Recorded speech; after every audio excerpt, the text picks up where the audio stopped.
train through this old town. And now that everybody's gone, that heartache's come around. Tonight the moon just will not shine, and I can't see the stars. I got nothing to think about except this broken heart. Yeah, the one I love is gone away, 'cause she could not be true. And so I packed some things, took off my ring and put on them walking shoes. I headed out the door like I done before, but this time with a plan. And I'm gonna pick some tunes by the light of the moon, just roaming around this land. And I'll be that wayward drifter, walking down the railroad tracks. Now, Lord, if I get gone, I'm rambling on, and I ain't looking back. Now, from the switchyard with the soul guitar, I'm heading to your town. And I'll sing you a song, play all night long, but I can't stick around.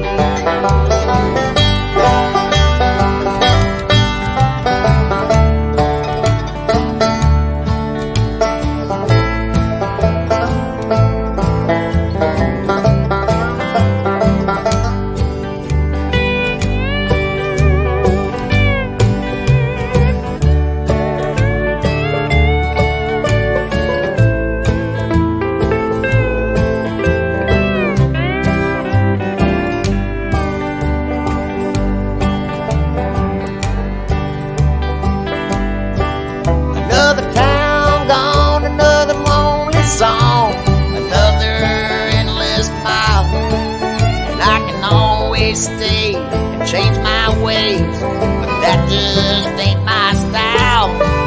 Now you can tempt me with an eternity of love and gold sunshine, but in the end I'm my only friend. And I'll tell you one more time that I'll be that wayward drifter, walking down the railroad track. Lord, if I get gone, I'm rambling on, and I ain't looking back.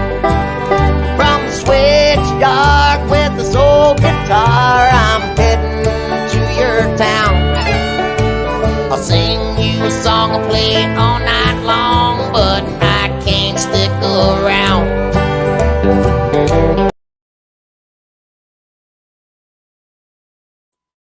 Have the microphone on mute. Hey everybody, welcome to Undergroundopolis Season 3, Episode 1. And if you guys missed it, just put it out there. Today, the episode with Erie Vaughn of Danzig and Sam Hain dropped on Spotify. So if you go to Undergroundopolis on Spotify, you can check out that interview. It was a really fun time. A few announcements. Undergroundopolis is selling out. We officially have corporate sponsorship. So, for all your investment needs, check out Norwood LLC, Investments LLC. That's Norwood Investments LLC. And use the code ROB. That's capital R, capital O, capital B. So, I get PAID because doing this isn't FREE. You know what I mean? So, Norwood Investments LLC on Google. And you can look them up on Facebook. And then just use the code ROB, capital R, capital O, capital B. All right. Waddy Stock is this weekend, 20 bands in Waddy, Kentucky. 20 bands Friday, Saturday, and Sunday. $20 for the whole weekend for 20 bands. Social distance. It's on a farm. There's plenty of room to social distance. There's CDC guidelines will be followed. It's going to be a good time. That's camping included. The $20 concludes the camping. And there's a lake there you can fish. There's plenty of woods to go romp around in. And it's always a great time. So look it up, Waddy Stock 2021 on Facebook. Get all the details. And our next guest, another one of those I just can't believe, said, sure, I'll come on. American roots rocker, I don't know, and punk rocker. Well, Should we call him a cowpunker? I don't know. Maybe we'll ask him. We'll ask him if he thinks it's cowpunk or anything. JB Beverley, who was also a murder junkie at one time. I'm going to ask him a few questions about that because I always like hearing stories about that. We'll just unmute his mic. Can you hear us? I can, Rob. How are you? All right. Oh, man. Wayward Drifter. I just love that song. I always have. I always love favorite Waste of Time. I love Disappear on Down the Line. Man. I'm glad to know you like any of them. Thank you. We actually had a conversation on YouTube about 7 years ago, I think, on the Wayward Drifter. You and I had a little back and forth. And I was like, look, if you ever need a bass player. and then you was like, well, if I do. Yeah. Oh, you were that. It was you. You were the one person. I don't expect you to remember me. Oh, well, first off, what's it like to have been a part of one of the most notorious bands? I'm not going to say biggest bands or anything, but one of the most notorious bands, the Murder Junkies. You didn't knock your teeth out with a microphone or anything like that, did you? I didn't knock my teeth out. I've knocked various things around with the microphone, but my teeth wasn't one of them. No, I still got my choppers. Yeah, they're real. You didn't do your G.G. Allen impersonation or anything? No, I kept my clothes on, and I actually used toilets when I had to relieve myself. So yeah, we didn't cross any lines there. No. What was it like though? It was fun. I mean, I genuinely enjoyed, the company. It was always entertaining, some colorful characters around that camp, but it came with its challenge. Excuse me. It came with its challenges too. I've probably had things thrown at me that most people in most bands don't have to, ever experience. Yeah. And Merle, if you are watching, you said to remind you about this show again in a month. Tomorrow's a month. I'll be sending you a message. Anyway, so when you started playing music, or wanting to play music, was there someone you saw or someone just who was it like your main influence that you said, you know what, I want to do that? See somebody at a concert or TV or anything like that? Or yeah, I was going to say it depends on what you're talking about, because as far as writing songs and trying to craft something, decent as a songwriter, my influences were largely in the old school country era, Hank Williams, Ernest Tubb, Lefty Frizzell, some of the early bluegrass guys. But as far as putting on an intense live show, I was in junior high school. This would have been I was going into high school, so 1989, I want to say. Snuck out of my house to go see the Bad Brains do a reunion show after HR got out of prison that one time, and seeing the intensity that those guys put out on a live show. I remember, at least in a live capacity, saying, I want to do my version of that. I want to captivate people's attention, because those guys were like just a powder keg that erupted, Yeah. So I had my mic on mute again while I was vaping. Comes through. Oh, we can edit that out. Beautiful thing about podcasting. Just tell them I said the wrong thing and you didn't want to get banned, Oh, do you have a particular creative process that you use, or is it just one of those, get that thought and you got to pull over to the side of the road, which is like me when I write, I write that down or I'll sure forget it.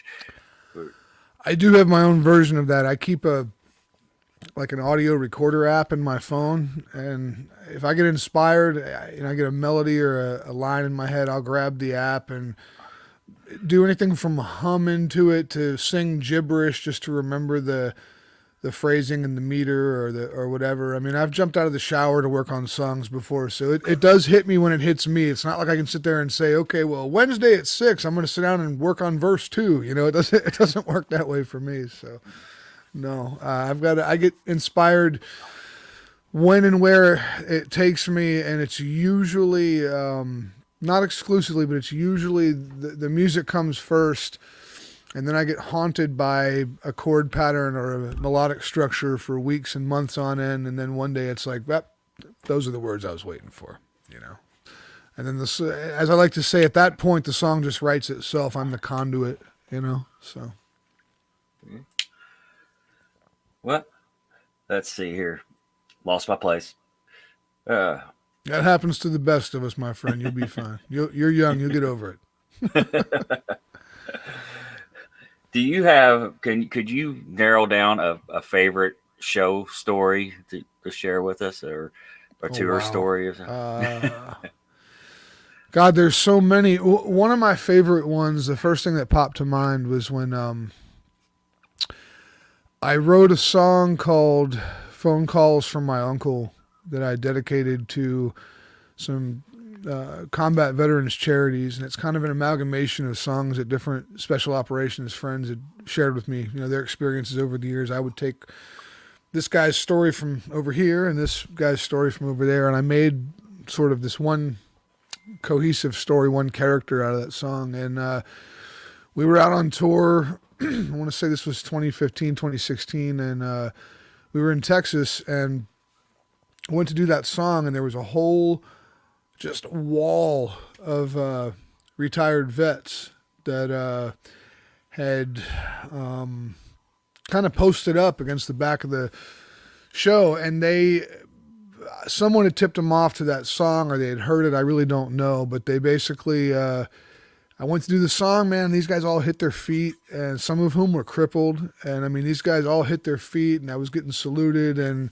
these guys are some of the toughest men you'd ever want to meet are standing there crying their eyes out, like at full attention, saluting me. So of course, after a second, I can't look at them because like I'm watching them and I'm fighting tears, and it's like, you know, it's very emotional. But that was one of my proudest, most memorable shows where it's like, you know, I wrote this song to represent these men, and they're showing me the respect of, you know, standing at attention and acknowledging what I had done for them. And it's, you know, put a price tag on that, man. You know, that's pretty, it makes a lot of hardship worthwhile. I can tell you that, you know.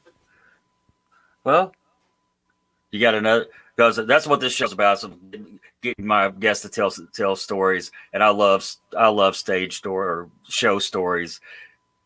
Got another one on your mind or anything, or we can move on? Or I've got plenty, man. Yes. I got, you know, Murder Junkies stories. They're different, and you might get banned if I tell you some of those. No. Tell us true. Tell us Murder Junkie stories. If we get banned, I can still do the audio on Spotify, and there's a whole lot less rules. Right. Yeah, no, they we were in Denmark. I had a guy throw a prosthetic leg at my head, and wound up taking it, and I poured a bunch of beer into it and was just swilling from it. You know, I even said something like, "Oh, thanks for the souvenir, you punk," or something. And I'm drinking beer out of this guy's hollowed out artificial leg. And then of course I tossed it over with my stuff, right? I throw it next to my gear. And I had every intention of keeping it, man. I was going to fly back across the Atlantic Ocean with a hell of a souvenir that had a hell of a story behind it. And of course, the security guy, you know, "Can you please give this man his leg back? He needs to get home." You know, that whole thing. So I made the guy apologize for hurling a prosthetic leg at my head, and he gave me a brick of hash and consolation, basically in exchange for his leg back. And so that one ended peacefully. But no, there's a bunch, man. I mean, especially with that band, if you know or talk with Merle at all, I mean, he's got far better stories than I do. I mean, he's seen that band through how many singers, and of course we all know who his brother was. So if you really want the pinnacle Murder Junkie stories, that's the guy to go through. I only experienced but so much, but ironically, what little I did experience with that band was far more crazy and unpredictable than shit that I experienced in any other band I was ever in. So, you know, there's that. Do you have a least favorite show performance?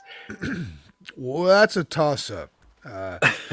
If Merle's watching, he'll laugh. One of them is a Murder Junkie show, and it was the night that Dino decided, or some fans decided to take Dino, our drummer, and get him absolutely just beyond obliterated drunk before the show. And it was like, just imagine like a drunk autistic 5-year-old on LSD as the drummer for your band, man. It was really naked. bad. And yeah, that one was pretty bad.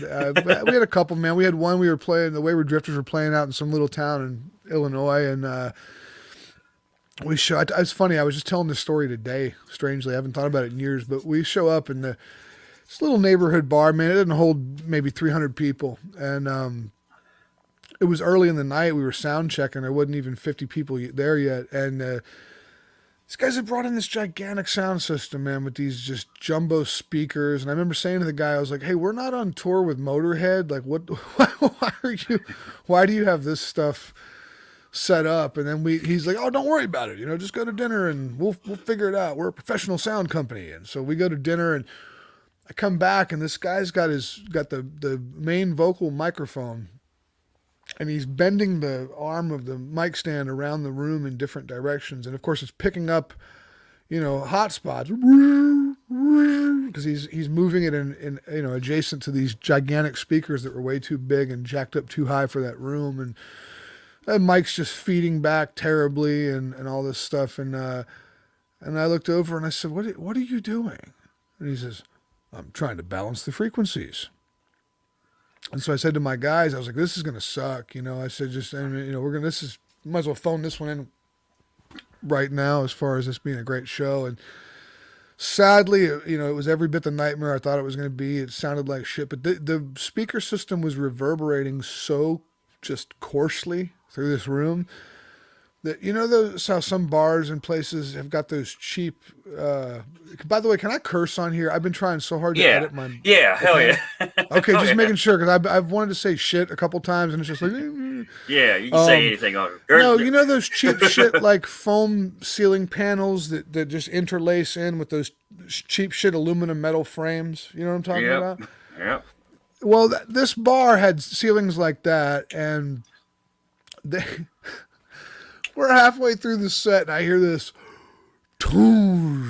loud fucking noise, and I look up, and a big chunk of this ceiling, which had been moisture damaged and apparently dry rotted, had just fallen out of the ceiling panel. And luckily it didn't crack anybody's skull, but it had landed all over the pool table and all over the floor. And I guess dude's idea of balancing the frequencies meant, a demolition team. But yeah, that place was literally falling apart. So I don't know if that was them or if we just were, in that foul of a mood that we, mucked with the sands of time or whatever. But yeah, it was bad. That was a pretty horrible one too. There are several. It really depends on, having to knock out a drunk person, having to deal with the cops, like that's, having crazy people threaten to kill you and having to give interviews to the FBI. I've experienced all kinds of stuff like that. So, yeah.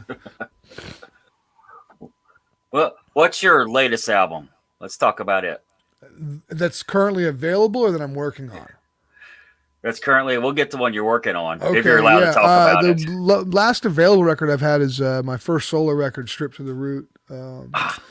That's... then I'm not as behind as I thought. No, I'm behind, man. I'm the one that's behind. It's not you, Rob, I promise. Yeah. No, Stripped to the Root's the last thing I've got available as far as a studio record to the public. I've done some music for some independent film stuff, a little bit of scoring here and there, but as far as my music proper, Stripped to the Root's the last thing that was released, and that's now been 6 years. God, it's crazy, but yeah, 6 years ago. Well, that's got the cover on there of Ghost the Most. Yes, on the deluxe version. Yes, that's correct. I did do that song on there. That is such a great... Sorry, Mike, if you're listening. Hey, Mike, if you are listening, I've wrote you too, damn it.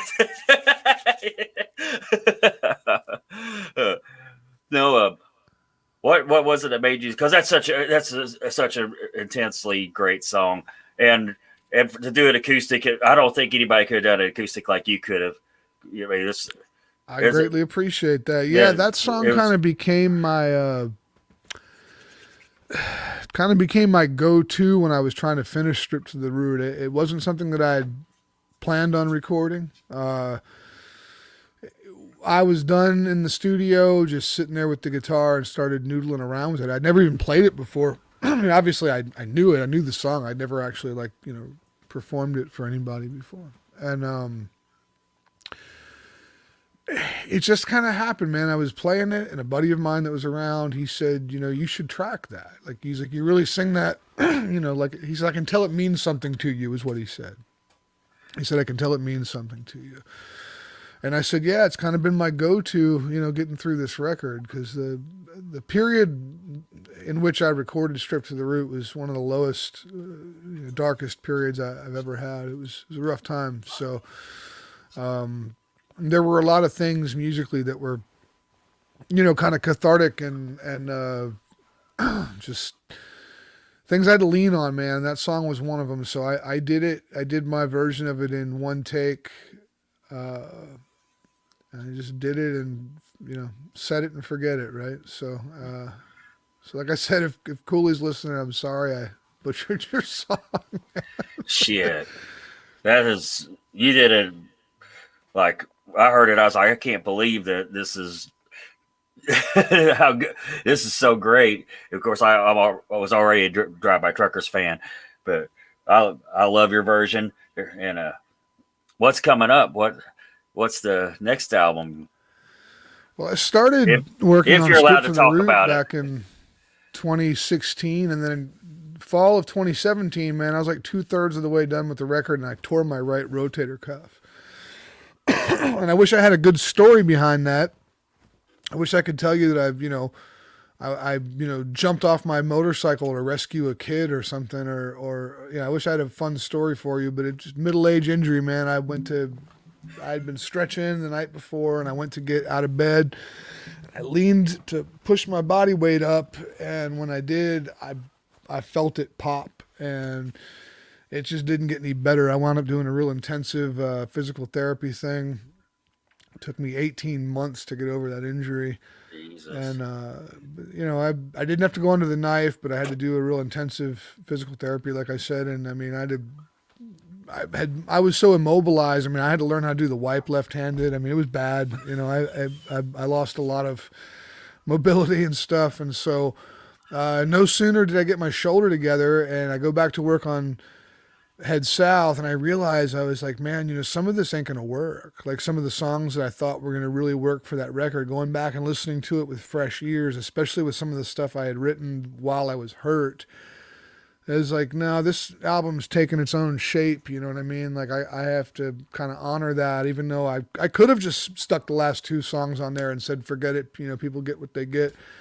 But I'm a bit of a perfectionist about my music, and I didn't want to shortchange my fan base by handing them an album that I was only 70% truly proud of, so I scrapped the last 3 or 4 songs and set out to re-record them, which of course I'm still trying to finish. But no sooner did I get myself together and COVID happens, and then it's, going back on the road's out of the question, and then it's keep the lights on and the whole world stopped turning. So I probably don't have to get into that part of it with you, but yeah, that was just the worst timing ever, man. You start working on a record, you get most of it done, you get injured, you get off the injury, you realize you got to augment the record and make some changes, and then all hell breaks loose. So yeah, I've got 2 more songs to record and a couple of little things left to mix. I'm gonna try to have the album done by the end of the summer, but it's just, I got to kind of pick away at it on my spare time. It's not something I can devote 5-6 days a week to right now. So yeah, but make it. I get it. I get what you said when you're 70% proud of it. I've got an album I'm really proud of. I've also got an album that I look back and like, man, I wish I hadn't have done that. Oh, I look back at all my albums like that. Are you kidding? Don't put that on. Wait till I leave. There's always those people, you get those friends, you go by somebody's house or a party or something, which I can't stand going to parties any which way, but you show up somewhere and, hey, JB's here. Let's play his music. It's like, no, please don't. Like, put on anything else, man. You know, put on, you know, the fucking Spice Girls for all I care. I don't want to hear myself, you know. So Nothing wrong with little Spice Girls every now and then. Oh, you've made a movie. Is that correct? made or I've been in a couple of things. I'm making a film, but it got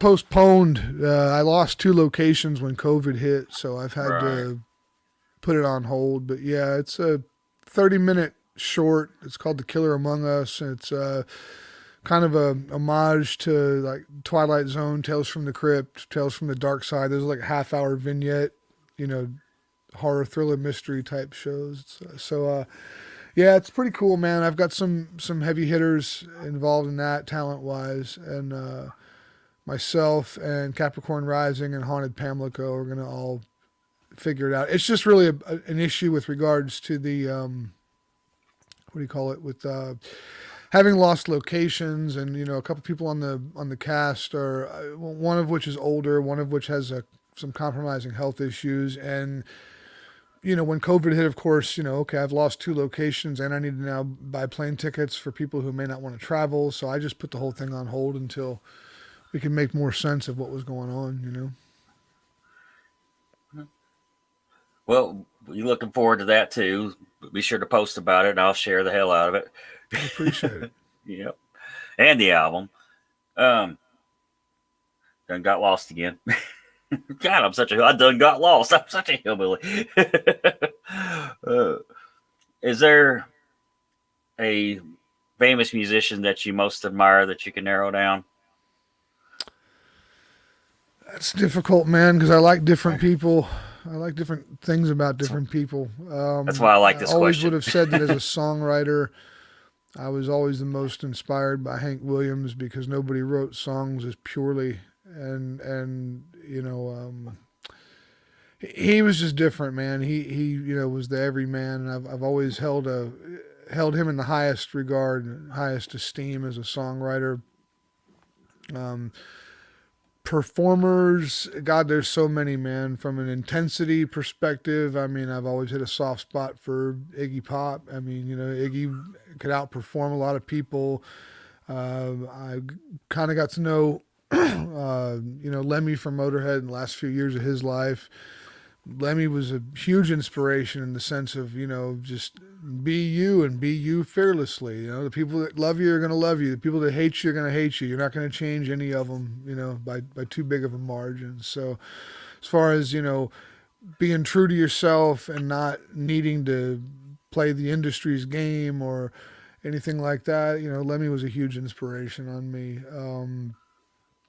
I mean, Petty was another one, man, that I love Tom Petty's idea of, you know, no vanilla. Like, if you're familiar enough with his band, you know, Mike Campbell can play his ass off, right? That guy he's a guitar wizard, but you'd never know that listening to Heartbreakers albums, because, you know, there was sort of that no vanilla rule. Just everybody lay back and honor the song, and having that discipline is something I find very admirable. So I've always looked up to Petty in that respect. And, I mean, you know, different people for different reasons, man. It really depends on, you know, but at the same time, I kind of discovered who I was by realizing I'm not going to be like any of my heroes, you know, but by so much. You know, you can draw influence and inspiration from certain people, you know, but at the end of the day, you've got to be yourself, and for better or for worse. And if you are a public figure, I don't care if you make music or you're an actor or you're a,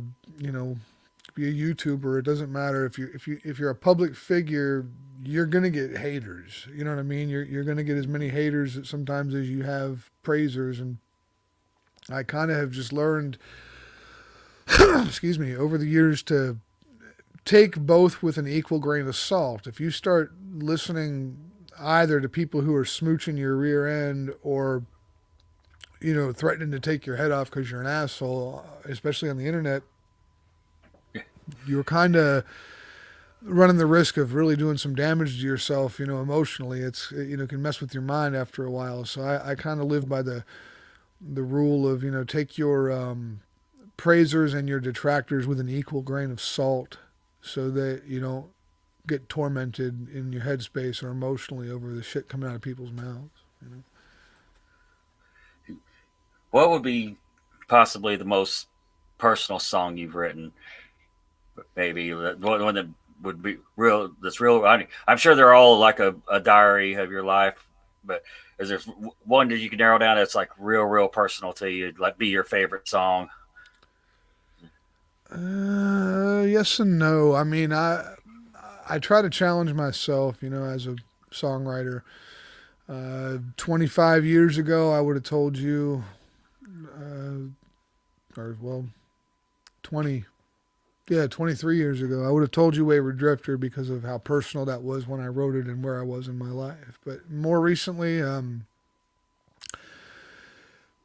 I wrote the songs Strip to the Root and Disappear on Down the Line on the same night, both of which were kind of an alternative to suicide. It was the only time in my life I thought about blowing my brains out. And I kind of had this understanding come over me where it was like, man, you better do something with this before you do something to yourself as a result of these feelings. And so I kind of flushed my inner toilet off on those two songs.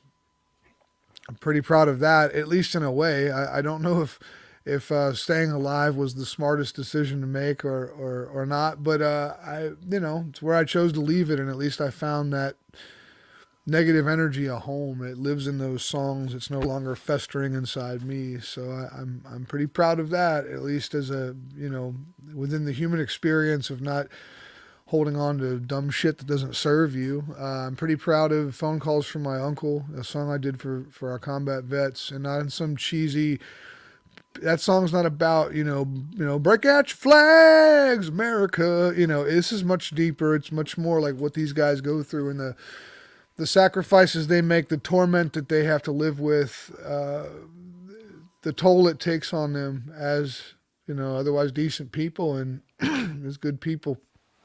So it's kind of a dense and sad song in a way.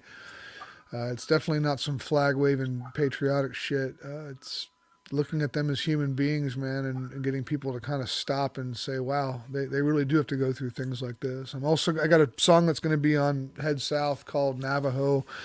That's about an old native combat vet out in Navajo country that I tell the story as a narrative, and in fact, it's on YouTube. It's kind of a sneak peek listen, but it's about a guy that, joins up during Vietnam, joins the military, and overhears a superior when they were trying to tunnel into what looked like a suicide mission. And the superior basically said, well, send old Navajo Johnny. I mean, he'll go. And if he gets killed, who's the wiser? Nobody gives a shit. He's just a Navajo Indian, right? That was that's what he overheard his superior saying. So the hook of the song is, send Johnny, he'll go.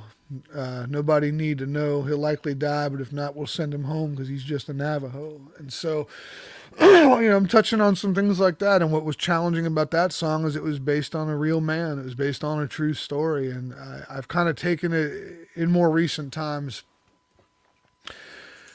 The new challenge is, can you write for that guy over there, does it have to always be your story and your experiences, or can you take what you've heard about another person and can you articulate, it's almost like being if you know the term sin eater, it's like being a sin eater, man. It's like, can you reach into their experiences, even if you don't share them, and pull the good, the bad, and the ugly and articulate it in a pretty, basic way. So, it's one of those things. Do I have a favorite? Not overall. There's a few that I think are different, more stand out for different reasons. But yeah, if I had to pick a favorite, I'm going to leave that up to you guys, man. Because, the minute they're recorded and they're released, I've always said this, they're as much yours now as they were mine. I'm just the antenna sticking up in the air and, with the minute if I'm happy enough with it to put it on a record and sell it to you for 10, 15 bucks, whatever it is, then at that point it's as much yours as it is mine. Whatever you take from it, whatever my favorite, if I'm speaking to you as Rob, it's like my favorite JB song is whatever your favorite JB song is, because if that's the one that touched you, then there's honor in that, so. It'd be hard for me to nail it down here. One of my favorite songs of yours too. It would definitely be Wayward Drifter or Disappear on Down the Line or Favorite Waste of Time. It'd be one of those three for sure. I'm nothing short of honored, my friend. Thank you. And I do like Navajo. I had actually said, I was about like, I haven't heard that. Then when you start saying the words, I was like, yes, I have heard that song. and that is a good song. I'm going to ask a question I've never asked any of my guests before.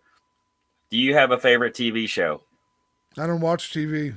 You don't watch TV? If I had to pick a favorite TV show, I would say the series Deadwood that was on HBO is my favorite television series of all time. And a couple of my friends were on that show. I'm friends with W. Earl Brown and Ray McKinnon. They were both on that show. Earl played Dan Doherty, Swearingen's hitman behind the bar with the big knife, and that's my buddy Earl. And then my friend Ray McKinnon played Reverend Smith on season 1. So I've got some personal tie, but even if you remove the friendships I have, that you'll never find a TV series that was better written, better cast, better acted, better directed. I mean, it's David Milch, man. You can't go wrong with David Milch. But as far as cable TV, network TV, of course, Deadwood was 15 years ago.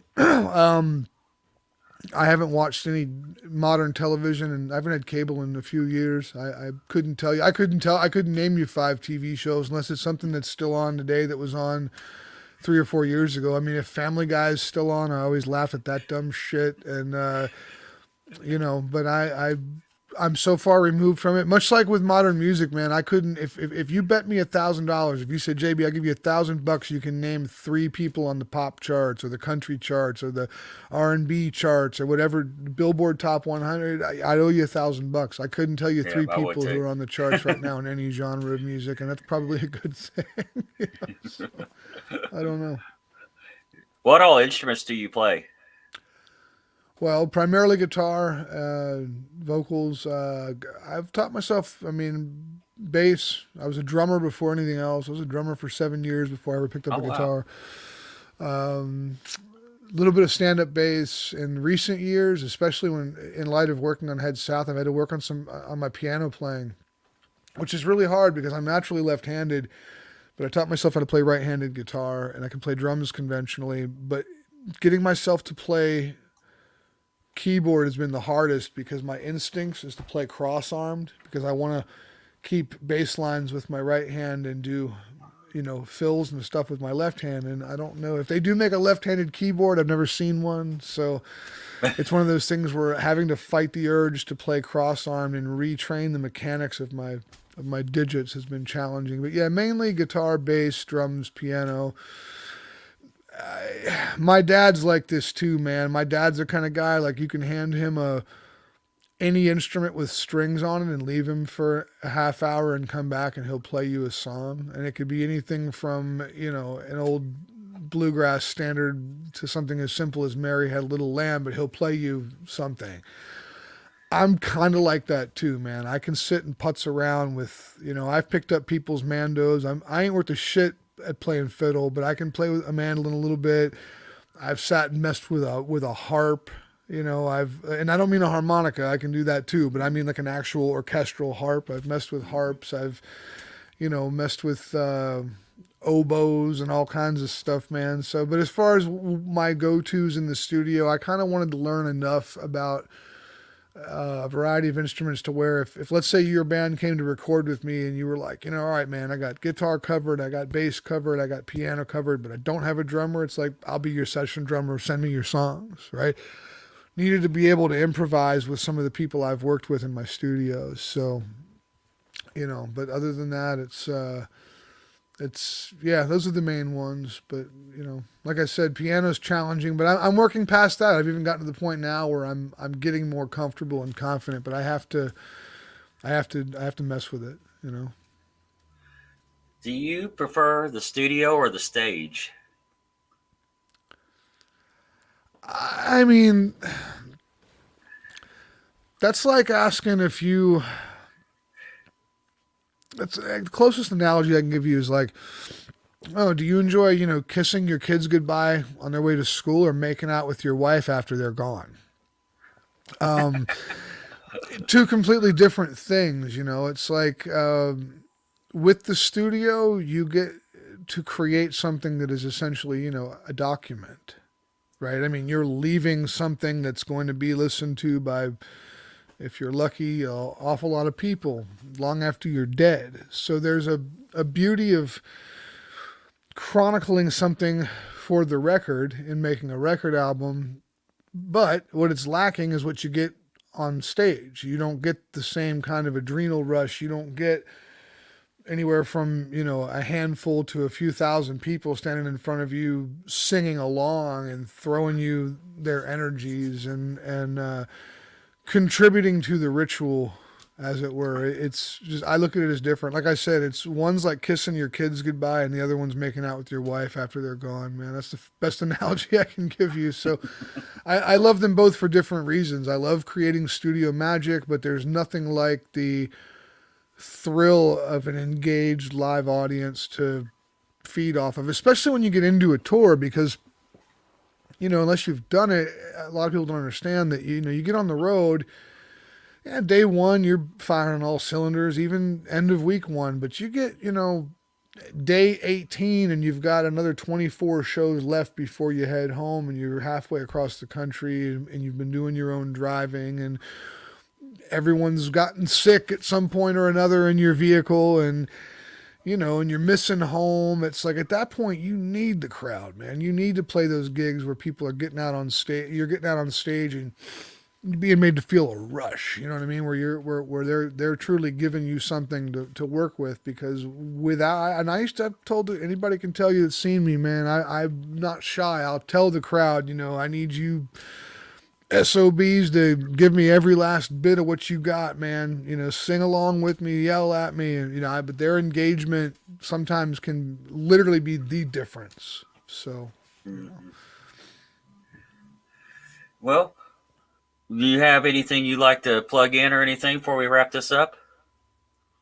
To plug in, Yeah. yeah, my winning lottery ticket. Let me plug this in. No, I'm working on a new show concept called Life After America. It's kind of a mixture of like disaster preparation and wilderness survival. I don't yet know where that's going to land, but I'm going to be working on that. I'm trying to get Head South finished, And other than that, man, I don't know. I don't know when I'll tour again.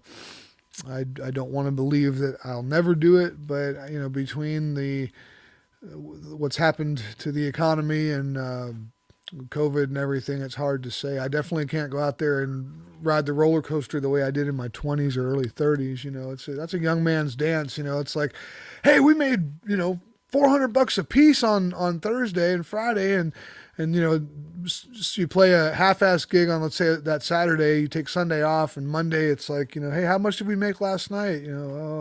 Gas money. Or, we covered our expenses, but then you're dipping into what you made 2 nights before at a better show. It's like that roller coaster, man, the ups and downs of it.